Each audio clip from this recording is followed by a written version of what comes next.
On Sunday morning at Potter's house, disaster struck as renowned preacher T.D. Jakes attempted to climb on the pulpit to give his sermon.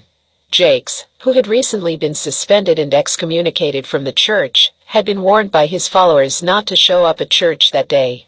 Despite the warnings, Jakes remained adamant and determined to address the congregation.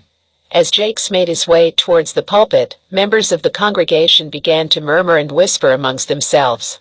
Some were shocked to see him there, while others were outraged that he would defy the church's orders and try to preach. The tension in the room was palpable as Jakes reached the pulpit and prepared to speak. However, before he could utter a word, several members of the congregation stood up and approached him, urging him to leave the church immediately. Jakes, who seemed unfazed by the resistance, insisted on delivering his sermon.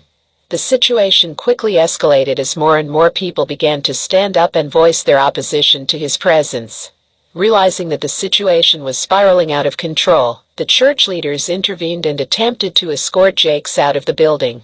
Despite their efforts, Jakes refused to leave and continued to argue with the congregation. It was clear that he was not welcome at Potter's house, and the members were determined to enforce the church's decision to suspend and excommunicate him. After a tense standoff, Jakes finally relented and allowed himself to be escorted out of the church. As he left, the congregation let out a collective sigh of relief, grateful that the situation had been diffused before it could escalate any further. In the aftermath of the incident, Potter's house issued a statement reaffirming its commitment to upholding its values and principles. The church leaders emphasized the need for unity and respect within the congregation,